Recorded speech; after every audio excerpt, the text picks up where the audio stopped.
ఇక హైదరాబాద్ మెట్రో రైల్ని మేడ్చల్ శామీర్పేట వరకు పొడిగించాలని మల్కాజ్గిరి పార్లమెంటు సభ్యులు ఈటెల రాజేందర్ అన్నారు. మెట్రో సాధన సమితి ఆధ్వర్యంలో సుచిత్రలో మహాధర్నా కార్యక్రమానికి ఈటెల రాజేందర్ హాజరయ్యారు. హైదరాబాద్ చుట్టుపక్కల ప్రాంతాల్లో అత్యధిక అభివృద్ధి చెందుతున్న జాతీయ రహదారిలో ఉన్న సుచిత్ర, కోంపల్లి, మేడ్చల్, శామీర్పేట ప్రాంతాల వరకు కూడా మెట్రో రైలు మార్గాన్ని పొడిగించాలని అన్నారు. ఈ విషయంలో కేంద్ర ప్రభుత్వం నుండి పూర్తి సహకారం ఉండేలా బాధ్యత తీసుకుంటానని చెప్పారు. ప్రభుత్వం వెంటనే స్పందించి మెట్రో మార్గాన్ని పొడిగించే కార్యక్రమాన్ని మొదలు పెట్టాలని కోరారు.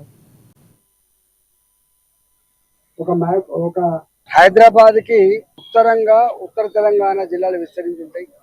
మెదక్ జిల్లా, నిజామాబాద్ జిల్లా, ఆదిలాబాద్ జిల్లా, కరీంనగర్ జిల్లా, వరంగల్ జిల్లా లాంటి జిల్లాలు విస్తరిస్తూ ఉంటాయి.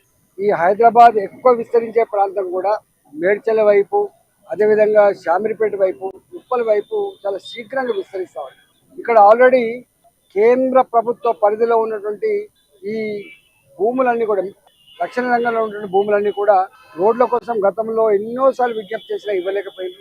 ఈ మధ్యలో క్లియర్ చేసి ఉన్నారు కాబట్టి ఇవాళ ఇక్కడ మేడ్చల్ మెట్రో అయినా లేదా శామీర్పేట మెట్రో అయినా ఈ రక్షణ రంగ భూములు ఇచ్చి ఉన్నాయి కాబట్టి ఒకసారి రోడ్లు వేసుకుంటూ పోతే మళ్ళీ డిస్టర్బెన్స్ అయ్యి మరోసారి మెట్రో కట్టాలని డిస్టర్బెన్స్ అయ్యే ఆస్కారం ఉంది. కాబట్టి ఒకేసారి మెట్రో అదేవిధంగా రోడ్డు కనుక విస్తరిస్తే ప్రజలు కూడా అసౌకర్యంగా ఉండేటువంటి ఆస్కారం లేదు. కాబట్టి దయచేసి రాష్ట్ర ప్రభుత్వం ఎక్కడ డిమాండ్ ఉందో, ఎక్కడ కొత్త సిటీ విస్తరించి